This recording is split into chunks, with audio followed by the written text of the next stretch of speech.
"You're an unfit mother, and we're taking custody of Emma."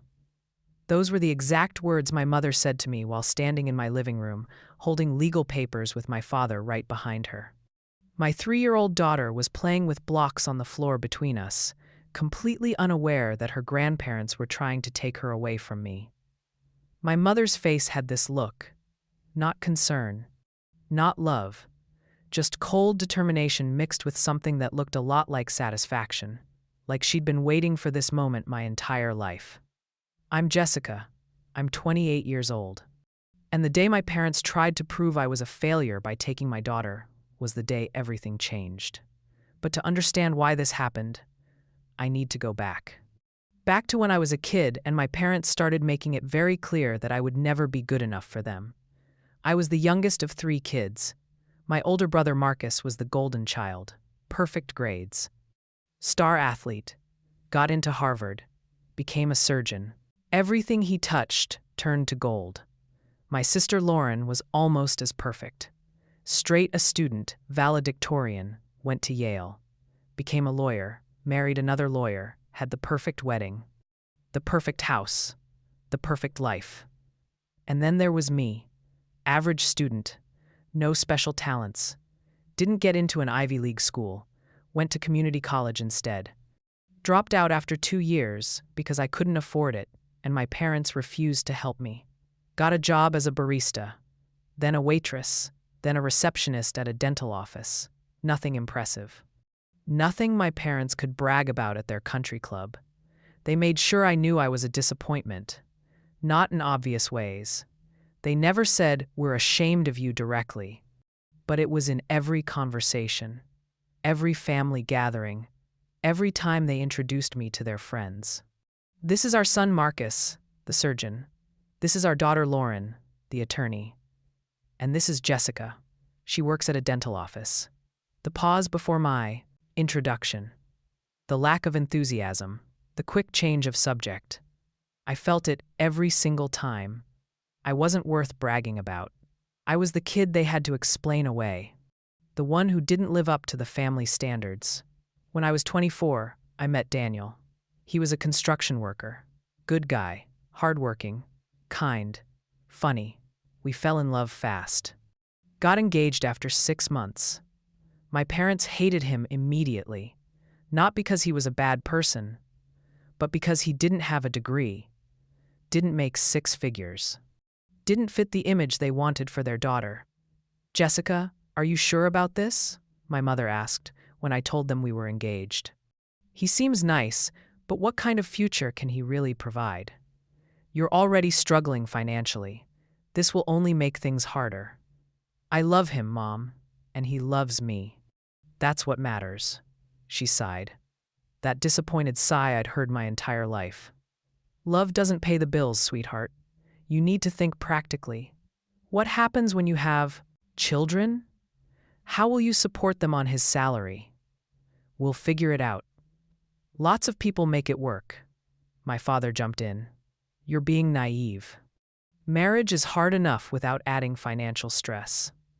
We're just trying to help you avoid making a mistake you'll regret." A mistake. That's what they thought Daniel was. Another bad decision from their disappointing daughter. But I didn't care. I married him anyway. Had a small wedding that they attended but didn't help pay for.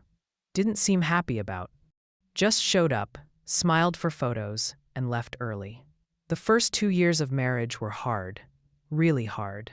Daniel worked long hours in construction. I worked full-time at the dental office. We lived in a tiny 1-bedroom apartment that was falling apart. Struggled to pay bills. Ate ramen more nights than I want to admit. But we were happy. We loved each other. We were building something together. Then I got pregnant. We weren't planning it. We were barely making ends meet as it was. But when I saw those 2 lines on the pregnancy test, something shifted in me. I was going to be a mom. And I was going to be a good mom. Better than my own mother, more loving, more supportive, more present. I called my parents to tell them the news. My mother's response was exactly what I expected. "Oh, Jessica, are you sure you're ready for this? Babies are expensive and exhausting. With your financial situation, I'm worried you won't be able to handle it. We'll be fine, Mom. People have babies all the time. We'll figure it out. I hope so, for the baby's sake. For the baby's sake, not congratulations. Not how exciting. Not we're so happy for you. Just concerned that I wouldn't be able to handle it, that I'd fail at this too. Emma was born on a Tuesday in March, 7 pounds, 3 ounces, perfect in every way. The moment they put her in my arms, I felt this overwhelming love, this fierce protective instinct, this determination to give her everything I'd never had. Unconditional love, acceptance, support. A mother who believed in her no matter what. My parents came to the hospital, held Emma, said she was beautiful. But there was something in my mother's eyes, something I couldn't quite name, like she was evaluating, judging, keeping score. I pushed the feeling away, told myself I was being paranoid. They were grandparents now. Surely they'd be supportive, helpful, happy. I was wrong. The first few months with Emma were brutal. She didn't sleep, screamed constantly. Had colic that made her cry for hours every night. Daniel and I took turns walking her, rocking her, trying everything to soothe her. We were exhausted, running on no sleep, barely keeping it together. But we were doing it. We were surviving. My mother would call and ask how things were going. I'd be honest. Tell her about the sleepless nights, the constant crying, how tired we were. And every single time, she'd say something like, "Well, babies are hard. That's what I tried to warn you about. Are you sure you're managing okay? Do you need help?" The way she said it, it wasn't genuine concern. It was more like she was waiting for me to admit I couldn't handle it. That she'd been right. That I wasn't ready. That I was failing. "We're fine, Mom. Just tired. All new parents are tired. Of course. I just worry. You've never been very good at handling stress. Remember when you had to drop out of college because it was too much? I'd hate to see you get overwhelmed again." There it was. The reminder that I'd failed before. The implication that I'd fail again. The suggestion that I wasn't capable. My mother had perfected the art of concern trolling. Saying things that sounded caring, but were actually judgments. Offering help that came with strings and criticism attached. When Emma was 6 months old, things got worse. Daniel got laid off from his construction job. The company lost a big contract and had to let go of half their crew. Suddenly, we went from barely making it to drowning. We couldn't pay rent, couldn't afford groceries, maxed out our credit cards just trying to keep the lights on. I was terrified. We had a baby. Bills piling up. No savings. And Daniel couldn't find another job. He applied everywhere. But construction work had dried up. The economy was bad. Nobody was hiring. He started doing odd jobs, handyman work. Whatever he could find. But it wasn't enough. I didn't want to ask my parents for help. Knew it would come with judgment. With lectures. With reminders of all the times I'd disappointed them. But we were desperate. So I called. "Mom, I need to ask you something. Daniel lost his job. We're really struggling. Is there any way you and Dad could loan us some money? Just until he finds something new. We'll pay you back. I promise." Silence. Then a sigh. "Jessica, your father and I have helped you so many times over the years. The wedding, the apartment deposit, all those times we bailed you out. At some point, you need to learn to stand on your own 2 feet. I know, and I appreciate everything you've done. But we have a baby now. We're about to get evicted. We need help. Maybe this is a wake-up call. Maybe you need to face the consequences of your choices. You married a man with no real career prospects. Had a baby you couldn't afford. Made decision after decision without thinking about the future. And now you want us to fix it." I was crying. "Mom, please. I'm not asking for a handout, just a loan. I'll pay you back. Another long pause. Then, let me talk to your father. I'll call you back. She called back 2 days later. 2 days of terror, where I didn't know if we'd have a place to live. 2 days of Daniel working himself to exhaustion doing odd jobs. 2 days of Emma crying because she could feel our stress. Jessica, your father and I have discussed it. We're willing to help. But on one condition, you need to let us be more involved. With Emma, with your decisions, we want to make sure she's being taken care of properly, that you're providing a stable environment. If we're going to support you financially, we need to know our money is going to the right things. I should have said no. Should have told them we'd figure it out on our own. But I was desperate, scared, so I agreed. Okay, yes, thank you, we really appreciate it. They gave us $5,000, enough to catch up on rent and bills, enough to buy groceries and diapers, enough to keep us afloat while Daniel kept job hunting. But the price was higher than I realized. My mother started showing up unannounced, at least twice a week, sometimes more. She'd walk into our apartment without knocking, look around like she was inspecting, check the fridge, look at Emma's clothes, ask questions about her schedule, her meals, her development. Is Emma meeting her milestones? She seems a bit behind for her age. She's fine, Mom. The pediatrician says she's developing normally. I'm just concerned.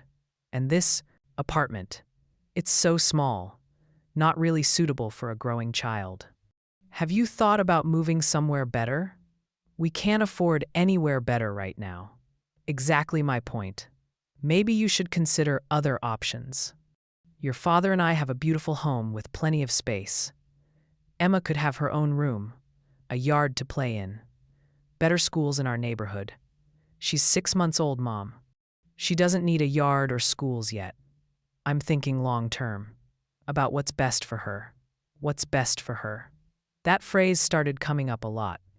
My mother would criticize everything. The way I fed Emma, the way I dressed her, the fact that we couldn't afford the expensive organic baby food she thought Emma should have. The toys we bought from Goodwill instead of fancy boutique stores. Our tiny apartment, Daniel's lack of a steady job. Everything was evidence that we weren't providing a good enough life. And the worst part? She was doing it in this concerned grandma voice, like she was just worried about her granddaughter. Like every criticism was coming from a place of love. But I knew better. I knew this was about control, about proving she'd been right all along, that I wasn't capable, that I needed her, that without her guidance and money, I'd fail. When Emma was 9 months old, Daniel finally got a new job. A good job with a commercial construction company. Better pay, benefits, steady hours. Things started looking up. We caught up on all our bills, started saving a little bit. I thought maybe we could finally breathe, finally prove to my parents that we could handle things. But my mother just ramped up the criticism, started comparing Emma to Marcus's kids and Lauren's kids. My brother and sister both had children by then, perfect children, according to my mother, who hit all their milestones early, who wore designer clothes, who went to the best daycares, who had every advantage. Emma still isn't walking. Marcus's son was walking at 9 months. Have you talked to her doctor about physical therapy? Mom, babies develop at different rates. Her doctor says she's fine. I just think early intervention is important. I'd hate for her to fall behind, or she'd say things like, Lauren's daughter is so advanced, already saying full sentences at her age. Emma only says a few words. Are you reading to her enough? Engaging with her? Or are you too busy working? Every visit was an evaluation. Every phone call was a lecture. Every interaction was a reminder that I wasn't doing it right, that I wasn't good enough, that Emma deserved better. But I pushed through, ignored the criticism as much as I could, focused on being the best mom I could be. Emma was happy, healthy, loved. That's what mattered.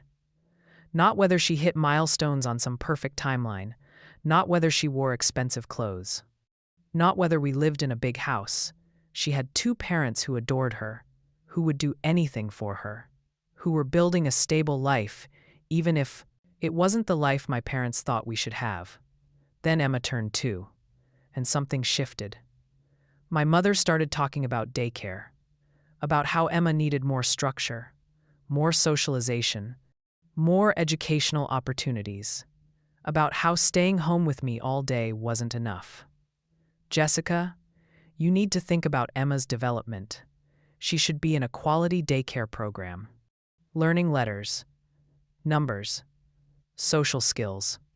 You working part-time and keeping her home the rest of the time isn't giving her what she needs. She's 2, Mom. She doesn't need formal education yet. We read together, do activities, go to the park. She's learning plenty. But is it enough? Look at her cousins. They're in top-rated programs, getting the best early education. Emma is going to fall behind if you don't do something.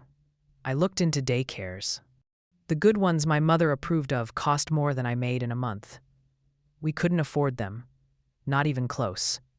I told my mother this. Her response was predictable. Your father and I could help with the cost. If you picked the right program, we just want Emma to have the best opportunities. More money, more control, more strings attached. I said no, told her we'd figure out our own childcare solution, that Emma was fine where she was, that we didn't need their help anymore. Daniel was making good money now. We were stable. We could handle things ourselves. My mother didn't like that answer. I could see it on her face, the disapproval, the frustration that I wasn't following her script, that I was insisting on doing things my way instead of accepting her superior judgment. The criticism got worse after that, more frequent, more pointed. My mother started keeping a running tally of every little thing she thought I was doing wrong. Emma's hair wasn't brushed properly. Her clothes didn't match. She had a runny nose. She seemed tired. She wasn't eating enough vegetables. On and on and on. And she started saying things to Emma in front of me. Things like, "Oh, Emma, you poor thing, your hair is such a mess. Doesn't Mommy brush it for you? Come here, let Grandma fix it." Or, "Emma, are you hungry? You look so thin. Is Mommy feeding you enough? Let me get you a good meal at Grandma's house." She was undermining me, to my own daughter, planting seeds that Mommy wasn't taking good care of her, that Grandma could do better, that Grandma's house was better, that Grandma loved her more. I tried to set boundaries, told my mother she needed to stop criticizing me in front of Emma, that she needed to respect my parenting choices, that she needed to call before coming over instead of just showing up. She acted hurt, offended, said she was just trying to help, that she was Emma's grandmother and had a right to be involved, that I was being ungrateful after everything they'd done for us. Jessica, we've supported you through everything, given you money when you needed it, been there for Emma, and now you're trying to shut us out? That seems incredibly selfish. I'm not shutting you out. I just need you to respect my boundaries, to stop criticizing everything I do, to trust that I know how to take care of my own daughter. Trust? You want us to trust you? When you've made so many poor decisions, when you're barely keeping it together? We're just trying to make sure Emma has what she needs. Emma has everything she needs. She has parents who love her, a stable home, food, clothes, healthcare. Everything a child needs. But is it enough? That's what we're worried about. Is your best actually good enough? That question, is your best actually good enough? It summed up my entire relationship with my parents. Nothing I did was ever enough. I could work myself to exhaustion, do everything right, give Emma a happy, healthy childhood. And it still wouldn't be enough for them. Because I wasn't Marcus. I wasn't Lauren. I was Jessica. The disappointment, the failure, the one who couldn't be trusted to handle anything without their supervision.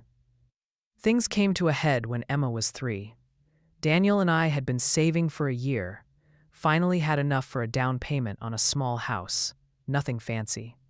A two-bedroom starter home in a decent neighborhood. But it was ours. Our own place, our own space. Away from the landlord, away from the fear of eviction. A place where Emma could have her own room, where we could plant roots, build a real life. We were so excited. Put in an offer, got accepted, started the process of buying our first home. It felt like we'd finally made it, finally proved everyone wrong. We were doing it, building something stable, something real, something good. I called my parents to tell them the news. Thought maybe they'd be proud. Maybe they'd see that we were doing okay after all. That we didn't need their help anymore. That we were capable adults building a good life for our family. My mother's response was not what I expected. You're buying a house? Where? Have you had it inspected? What's the neighborhood like? The school district? How much are you paying? Can you actually afford the mortgage? Question after question. Each one dripping with doubt, with suspicion. Like I couldn't possibly have made a good decision. Like I must be screwing this up somehow. It's a good house, Mom. We did our research. Had it inspected. The neighborhood is safe. Schools are decent. And yes, we can afford it. Daniel got a raise. I'm working more hours. We've been saving. We can do this. I'd like to see it before you commit. Your father and I should come look at it. Make sure it's suitable. Make sure you're not making a mistake. We already committed, Mom. We put in an offer, and it was accepted. We're closing in 3 weeks. Silence. Then her voice got cold. Really cold. You made a major decision like this without consulting us? Without asking for our advice? After everything we've done for you? We're adults, Mom. We don't need to ask your permission to buy a house. No, but you should value our opinion. We have far more experience than you. We could have helped you avoid making another mistake. Another mistake. There it was. The assumption that anything I did independently was automatically a mistake. That I couldn't be trusted to make good decisions. That I needed their oversight for everything. It's not a mistake. It's a good house. And we're excited about it. I thought you'd be happy for us. Happy? Jessica, I'm worried. You have a history of making impulsive decisions and getting in over your head. I'm afraid you're doing it again. And Emma is the one who will suffer if you're wrong. Emma will be fine. Better than fine. She'll have her own room, a yard, stability, everything a kid needs. If you can actually afford it, if the house doesn't fall apart, if the neighborhood doesn't go downhill, if Daniel keeps his job. So many ifs, Jessica. So many things that could go wrong. I hung up, couldn't take it anymore. Couldn't listen to one more doubt, one more criticism, one more reminder that they didn't believe in me, that they never would. The next few weeks were busy. Packing. Getting ready for the move. Emma was excited. We'd told her about the new house, her new room, the backyard where she could play. She drew pictures of our new home, talked about it constantly. It was the happiest I'd seen her. My parents didn't call, didn't offer to help with the move, didn't show any interest in the house, just silence. I told myself I didn't care. We were doing this without them, proving we didn't need their approval or their help. 2 days before we were supposed to close on the house, my mother called. Jessica, we need to talk. In person, it's important. About Emma. My stomach dropped. What about Emma? Is something wrong? Not on the phone. Come to our house tomorrow.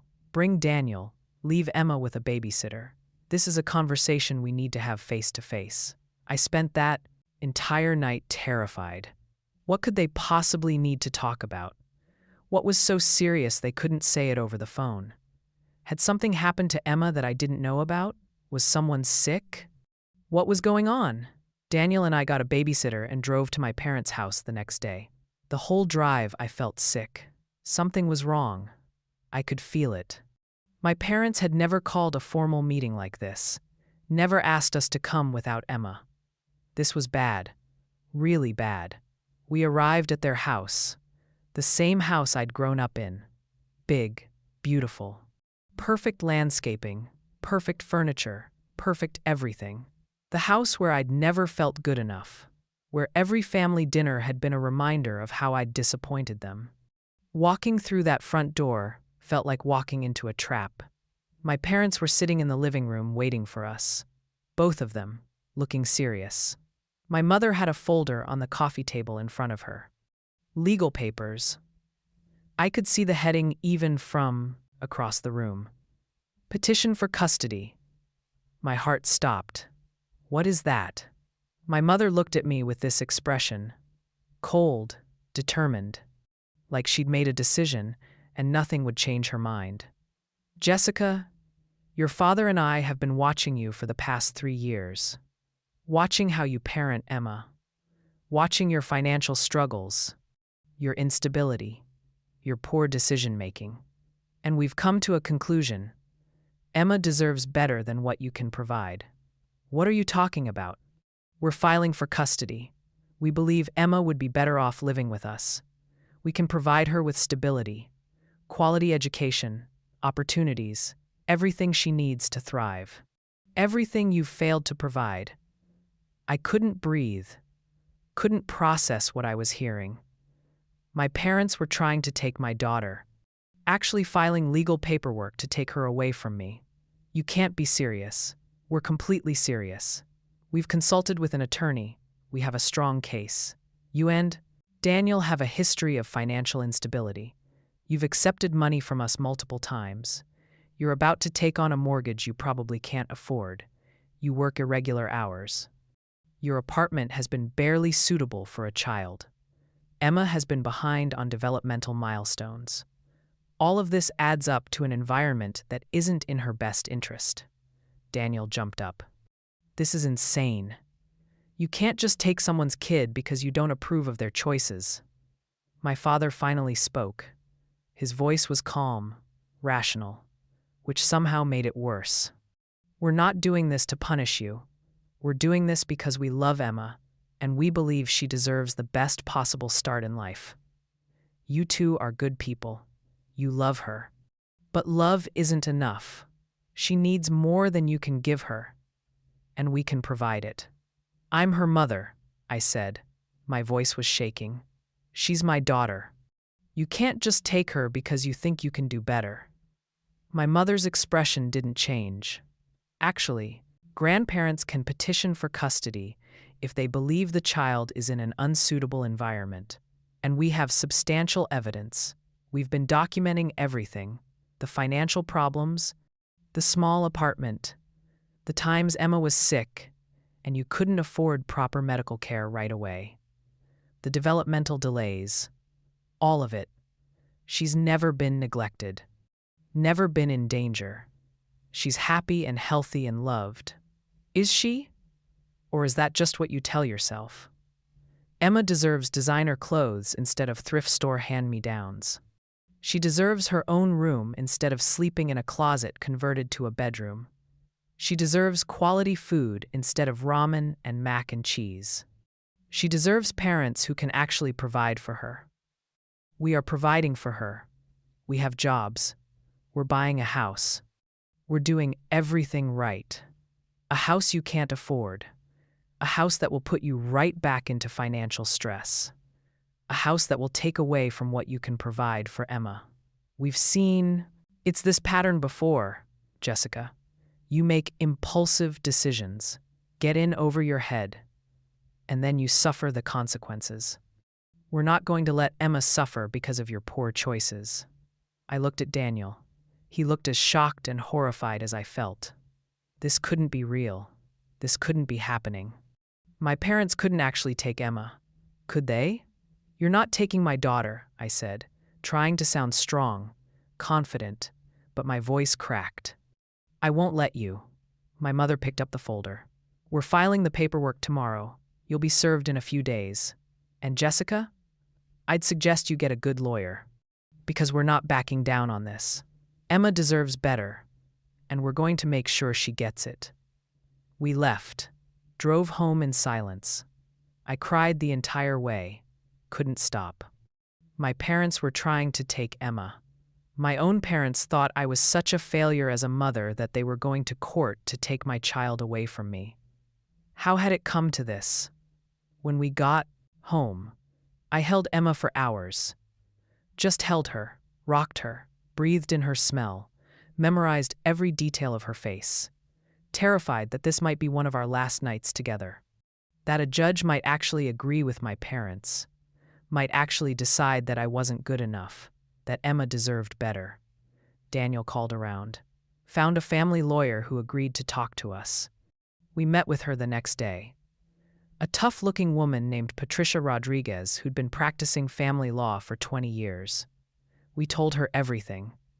The history with my parents, the criticism, the financial help, the constant judgment, the custody petition. She listened to everything, made notes, asked detailed questions. Then she leaned back in her chair and looked at us seriously. Do you have any history of abuse, neglect, substance abuse, criminal records?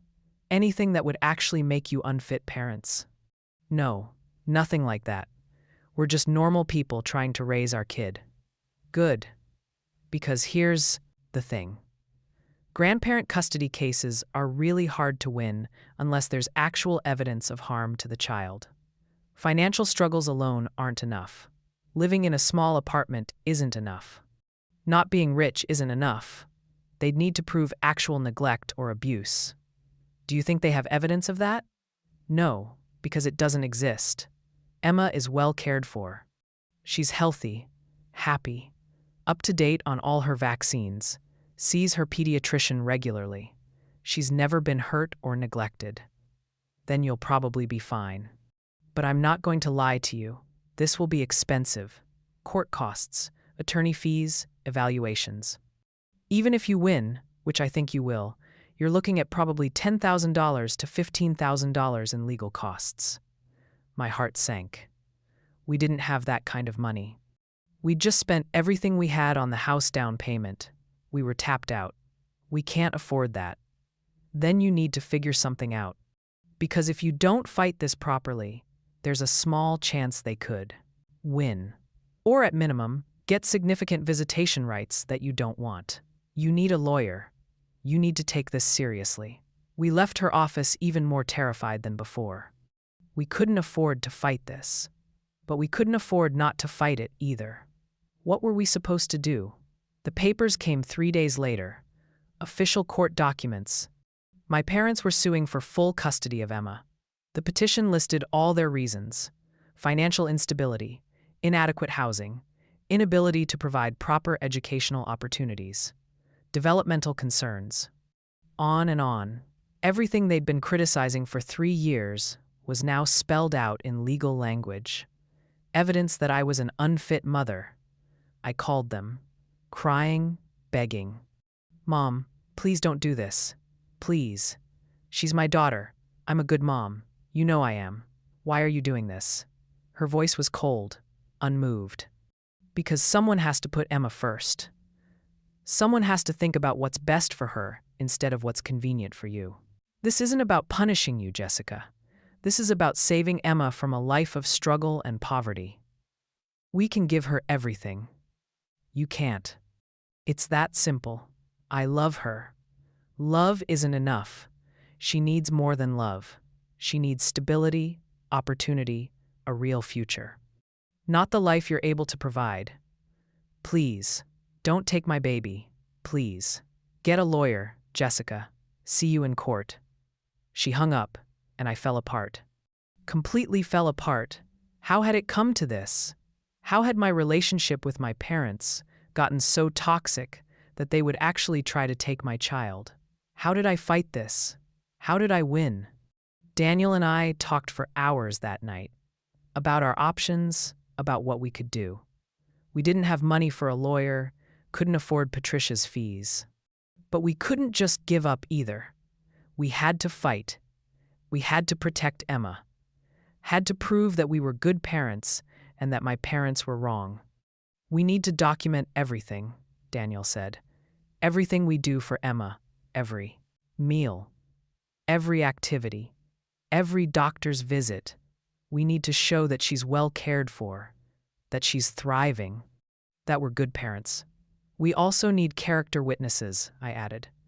People who can testify that we're doing a good job, that Emma is happy and healthy. We made a plan. Started documenting everything. I began keeping a detailed journal.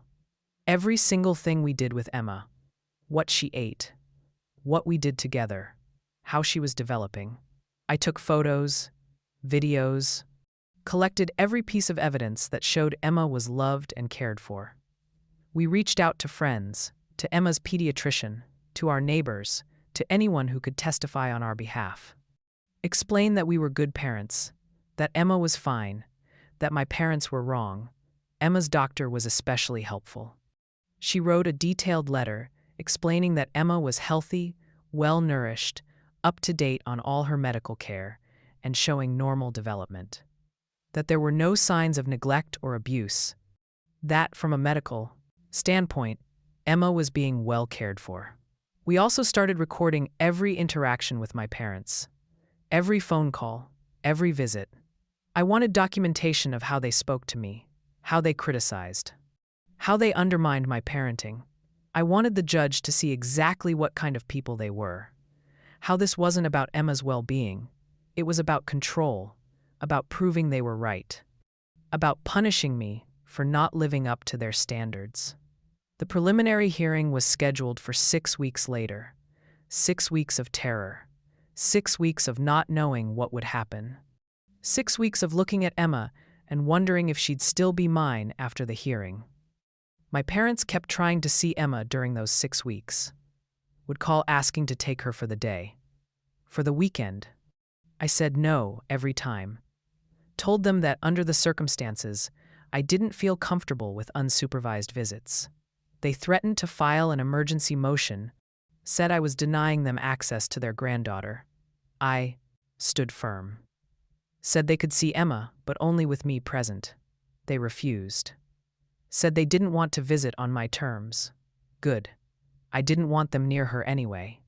Didn't want them filling her head with ideas that mommy wasn't good enough, that grandma and grandpa's house was better, that she'd be happier living with them. I needed to protect her from their poison until this was resolved. The hearing finally came. Daniel and I showed up with all our documentation. Photos, videos, journals, medical records. School registration for the preschool Emma would be starting in the fall. Everything we could think of to prove we were good parents.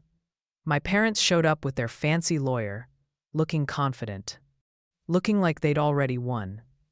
My mother wouldn't even look at me, just sat there with her perfect hair and her perfect clothes and her perfect posture, ready to take my daughter and prove once and for all that I was the failure she'd always said I was. The judge was a woman in her 50s, Judge Martinez. She looked tired, like she'd seen too many of these cases, too many families tearing each other apart. She read through the petition, asked my parents' lawyer to present their case. Their lawyer stood up and painted a picture of us as struggling, barely keeping it together parents who couldn't provide for Emma's needs. He talked about our financial history, the times we'd needed help, the small apartment. He made it sound like we were living in squalor, like Emma was suffering, like we were one step away from homelessness.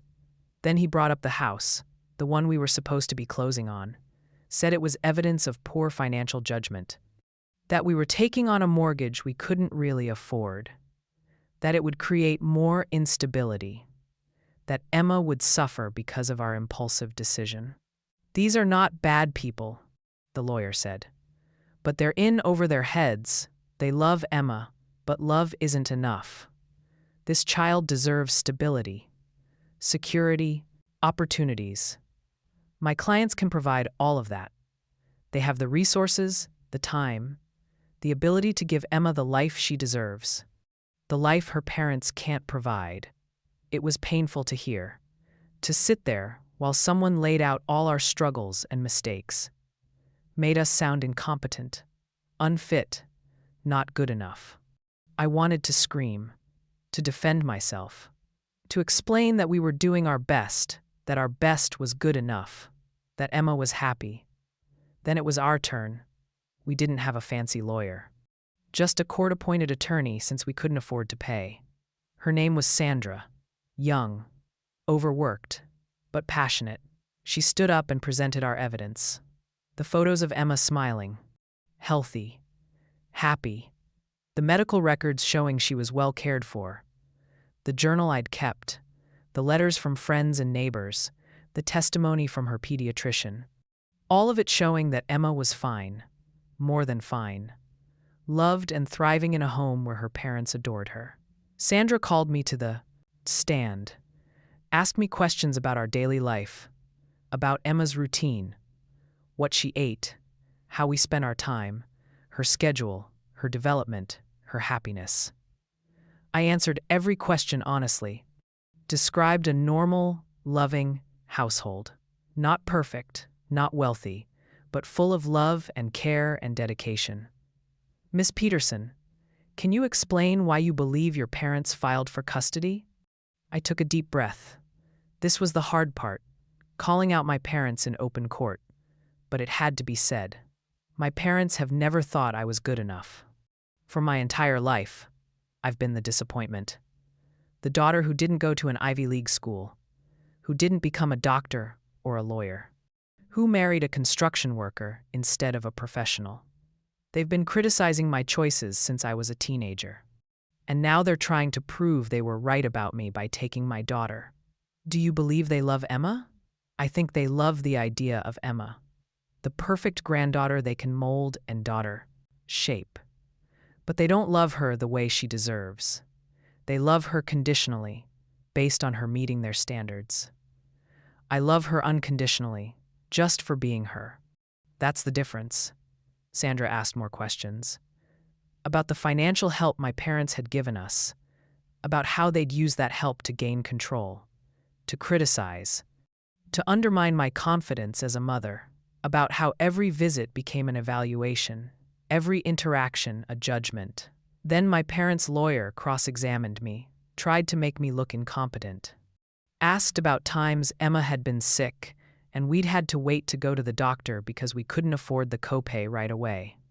Asked about the small apartment, the hand-me-down clothes, the fact that we couldn't afford fancy toys or expensive activities. Miss Peterson, isn't it true that you've struggled financially for Emma's entire life? We've had struggles, yes, like most working families, but we've never gone without necessities. Emma has always had food, shelter, clothing, medical care, everything she needs. But not everything she deserves, correct? Not the advantages your parents could provide. She has what matters most. Two parents who love her unconditionally, who show up every day, who make her feel valued and safe. Money can't buy that. But money can buy opportunities, quality education, experiences. Things that will benefit Emma's future. Don't you want those things for her? Of course I do. And we're working toward providing them. But more than that, I want her to grow up knowing she's loved for who she is, not for what she achieves. Not for how well she meets someone else's expectations. That's what my parents never gave me. And I won't let them do that to Emma. After I testified, Sandra called Emma's pediatrician as a witness. Dr. Chen testified via video call. Explained that Emma was perfectly healthy, well-nourished, up to date on all vaccinations and checkups, showing normal development in all areas. No signs of neglect or abuse.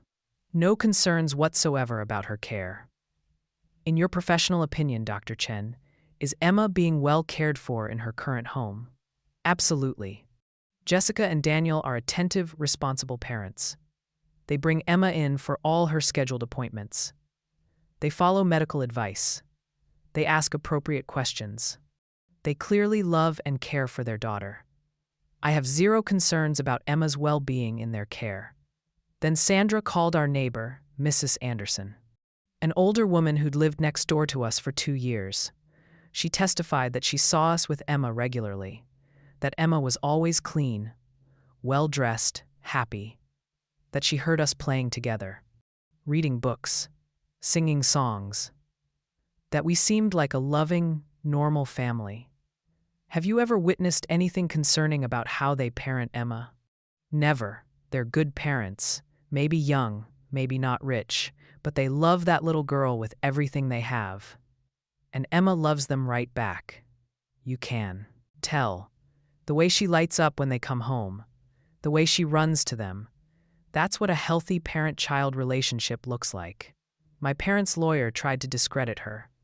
Suggested she didn't spend enough time with us to really know what was going on. Mrs. Anderson didn't budge, said she'd been a foster parent for 20 years before retiring. That she knew what neglect looked like, what abuse looked like, what healthy families looked like, and we were a healthy family. Then it was my parents' turn to testify. My mother took the stand first. Looked composed, confident, like she'd practiced her testimony 100 times. She talked about how she'd watched me struggle for 3 years, how concerned she'd been, how she'd tried to help but I'd pushed her away, how she'd noticed developmental delays in Emma, how she'd worried about the small apartment, the financial instability, the lack of opportunities. Mrs. Parker, why do you believe Emma would be better off in your care? Because we can provide stability, security, everything a child needs to thrive. Jessica and Daniel are good people who love Emma, but love isn't enough. Emma deserves the best possible start in life, and we can give her that. Sandra cross-examined her, asked about the financial help they'd given us, about the strings attached, about the constant criticism and judgment.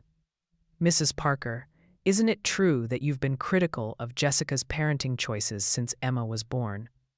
I've offered guidance, as any concerned grandmother would. Guidance or judgment? Isn't it true that you've told Jessica repeatedly that she's not providing adequately for Emma? I've expressed concerns based on what I've observed. And those concerns are based on what, exactly? Medical evidence? Professional evaluations? Or just your opinion that your daughter isn't living up to your standards? My mother's composure cracked slightly. I want what's best for my granddaughter. What's best, or what, fits your image of how things should be? Isn't it true that you've never approved of Jessica's life choices? Her marriage? Her career? The way she's chosen to live? I've always wanted her to reach her potential. And you don't believe she has? You don't believe that raising a happy, healthy child while working full-time and buying a home constitutes reaching her potential? I believe she could do better with the right support. Support you're willing to provide in exchange for custody of her child? That's not what this is about, isn't it? Isn't this really about proving you were right, that Jessica wasn't capable? That she needed you to save her from her own choices? My mother didn't answer, just looked at her lawyer helplessly. He objected, said Sandra was badgering the witness. The judge sustained it, but I could see the point had been made. Sandra had exposed the real motivation behind the custody petition. Control, judgment, the need to prove they were right. My father testified next. His testimony was shorter, more focused on their ability to provide, their large house, their financial resources, their time and flexibility as retirees. He made it sound reasonable, logical, like it was just a practical matter of who could provide better. Sandra asked him one question that changed everything. Mr. Parker, if Emma were Marcus's daughter or Lauren's daughter, would you be filing for custody? He hesitated. That's not a fair question. Why not? If this is really about Emma's well-being and not about your feelings toward Jessica, then the identity of her parents shouldn't matter. So, I'll ask again.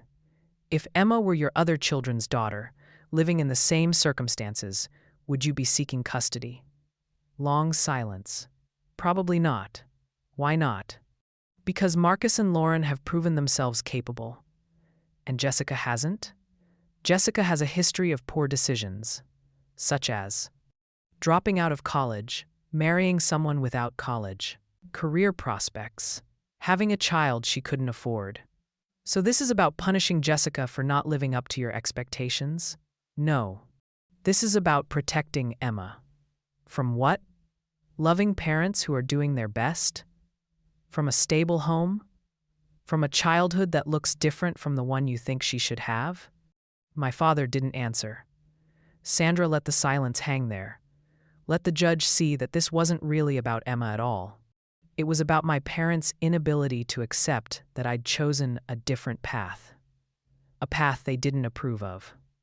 After both sides rested, the judge took a recess to review everything. An hour of waiting, an hour of terror, an hour of Daniel holding my hand while I tried not to throw up, an hour of praying that the judge would see the truth, that we were good parents, that my parents were wrong, that Emma belonged with us. When the judge came back, her expression was unreadable. She looked at my parents, then at me and Daniel, then at the paperwork in front of her. I've reviewed all the evidence presented today. I've considered the testimony from both sides. And I've looked at the medical records, documentation, and witness statements. This is never an easy decision. Grandparents who seek custody usually do so because they genuinely believe a child is in danger. And parents in difficult financial situations sometimes struggle to provide everything a child needs. However, she paused. My heart was pounding so hard I could barely hear. However, there is a difference between struggling and failing. There is a difference between not having wealth and not providing adequate care. And there is a difference between a grandparent's concern and a grandparent's desire to control. Based on everything I've seen and heard today, I find no evidence that Emma is being neglected or abused. I find no evidence that her current home is unsuitable or unsafe. I find no evidence that Jessica and Daniel Peterson are unfit parents. I started crying. Couldn't help it. Relief flooding through me. What I do find is a young couple working hard to provide for their daughter, living modestly but appropriately, prioritizing their child's health and well-being, creating a loving, stable home. Are they wealthy? No. Do they struggle sometimes? Yes. But that doesn't make them unfit. It makes them normal. It makes them like millions of other working families in this country who are doing their best with what they have. She looked at my parents. Her expression was stern. Mr. and Mrs. Parker, I understand you believe you're acting in Emma's best interest. But from where I'm sitting, this looks less like concern for a child's welfare and more like disagreement with your daughter's life choices. That is not grounds for removing a child from her parents. Not even close. My mother started to protest. The judge held up her hand. I'm denying your petition for custody. Emma will remain with her parents. Furthermore, I'm ordering that you participate in family counseling if you want to maintain a relationship with your granddaughter, because this petition has damaged your family deeply. And it's going to take professional help to repair that damage, if it can be repaired at all. She looked at me. Miss Peterson, you are under no obligation to allow your parents' unsupervised visitation with Emma. That will be at your discretion. If you choose to allow visits, I recommend supervised contact until trust can be rebuilt. This court is adjourned. She banged the gavel. And just like that, it was over. Emma was still mine. I hadn't lost her. My parents had failed. Their attempt to prove I was unfit had backfired completely. I collapsed into Daniel's arms, sobbing, shaking. The relief was overwhelming. We'd won. Emma was safe. She was ours. Nobody could take her away. My parents left without speaking to us. My mother was crying. My father looked angry. Their lawyer tried to talk to them, but they just walked out. Walked away from the courtroom where they'd tried to take my daughter and failed, where a judge had essentially told them they were wrong, that their concerns were unfounded, that I was a good mother despite everything they'd said. We went home, picked up Emma from the babysitter. I held her so tight, breathed her in. Thanked God I hadn't lost her.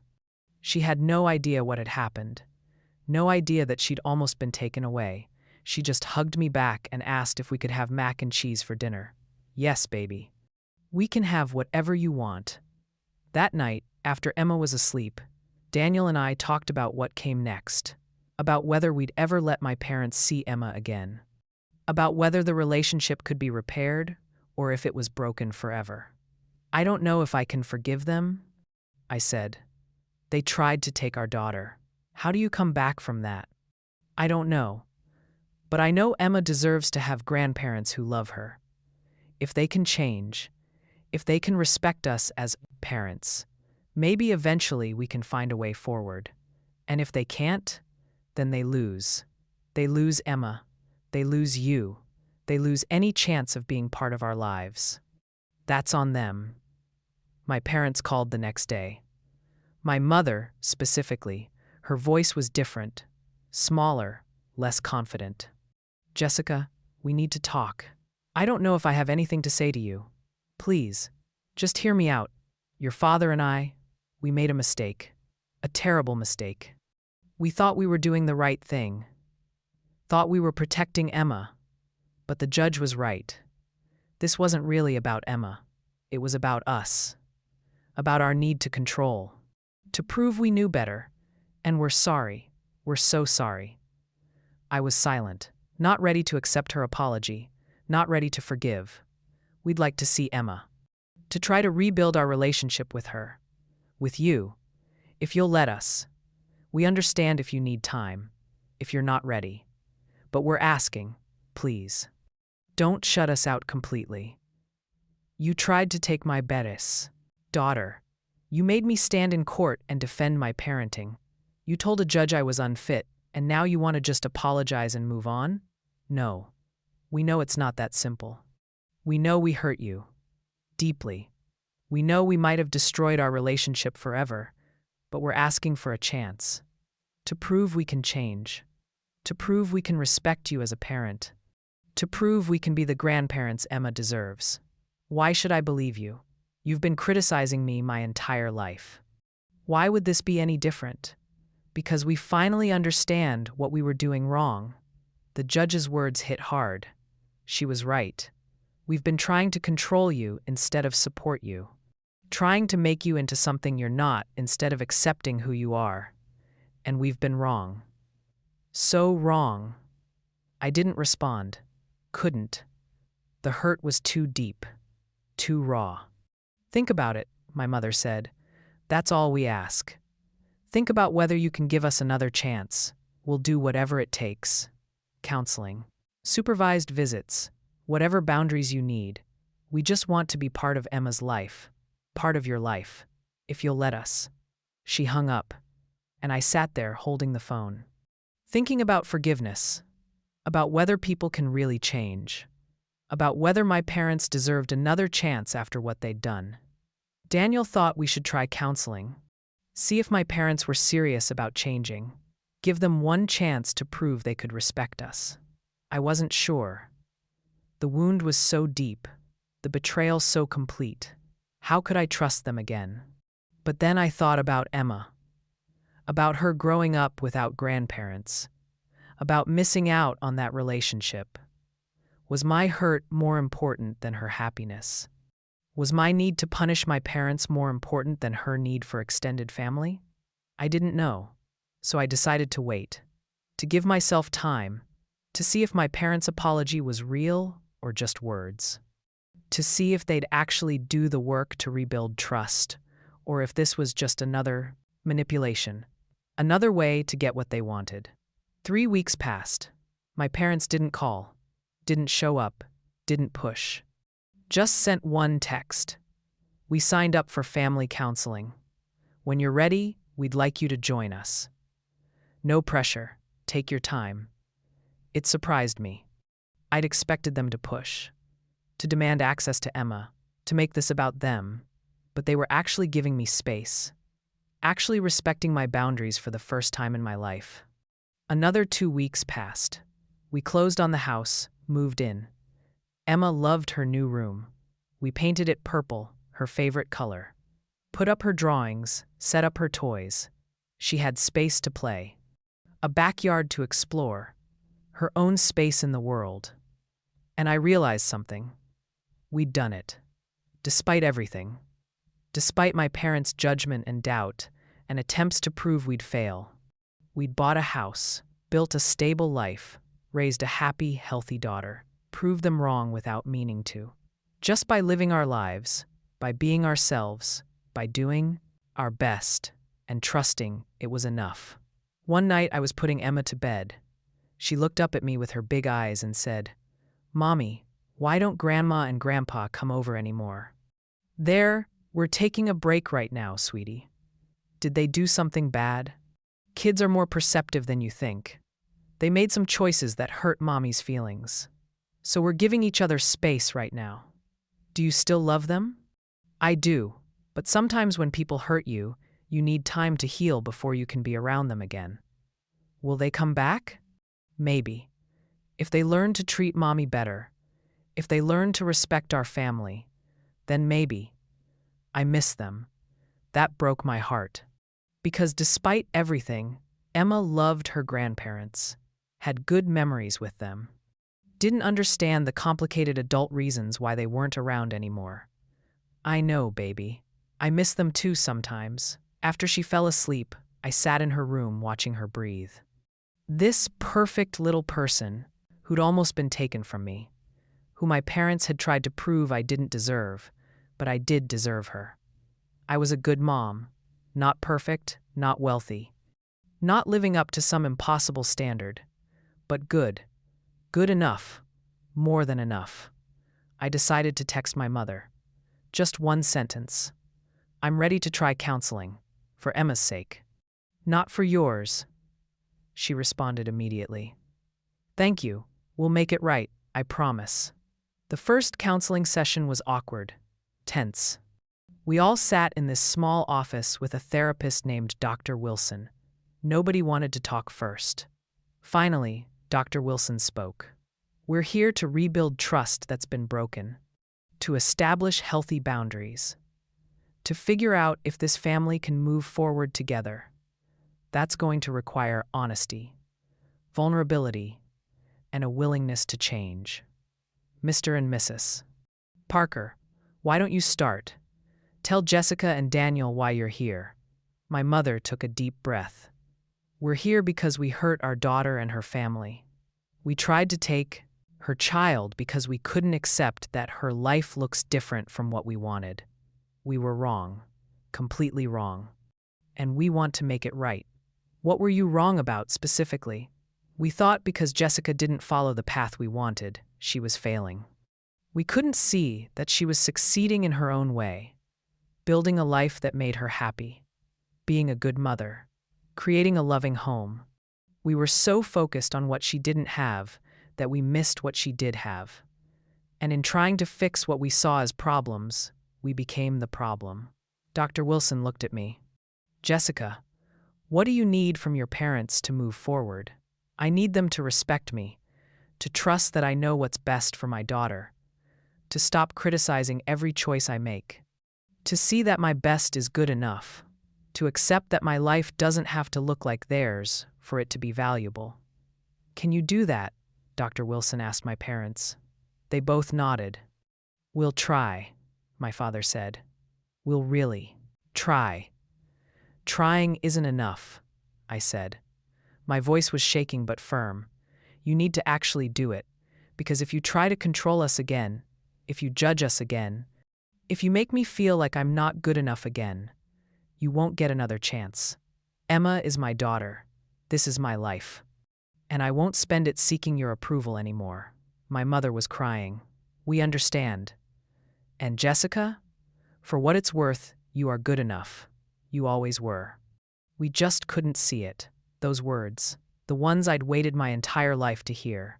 You are good enough, coming from my mother's mouth. Finally, after 28 years, after a custody battle, after almost losing everything, finally hearing that I was enough. It didn't fix everything, didn't erase the hurt, didn't make the past okay, but it was something. A start, a crack in the wall between us. We agreed to supervised visits. My parents could see Emma, but only with me or Daniel present. Only at our house, on our terms. They'd follow our rules, respect our boundaries, and if they crossed a line, the visit would end immediately. The first visit was short, awkward. My mother brought a gift for Emma. A modest toy, not the expensive designer thing she would have brought before. She played on the floor with Emma, didn't criticize our house, didn't comment on Emma's clothes or hair or anything. Just focused on spending time with her granddaughter. When they left, my mother hugged me. Thank you for this chance. We won't waste it. Visit by visit, week by week, things slowly got better. My parents learned to bite their tongues, to hold back the criticism, to accept our choices even when they didn't agree. It wasn't perfect. Sometimes they'd slip, make a comment, offer unsolicited advice. But when I called them out, they'd apologize. Actually apologize. And try harder next time. 6 months after the custody battle, we had dinner together, at our house, the one they'd said we couldn't afford, the one they'd used as evidence we were unstable. We served spaghetti and meatballs, Emma's favorite, nothing fancy, nothing impressive, just a normal family dinner. My mother complimented the house, said we'd made it into a real home. My father asked Daniel about work, actually seemed interested, actually treated him like a person instead of someone who wasn't good enough for their daughter. Emma sat between her grandparents, showing them drawings from preschool, happy to have them there. After Emma went to bed, my parents stayed for coffee.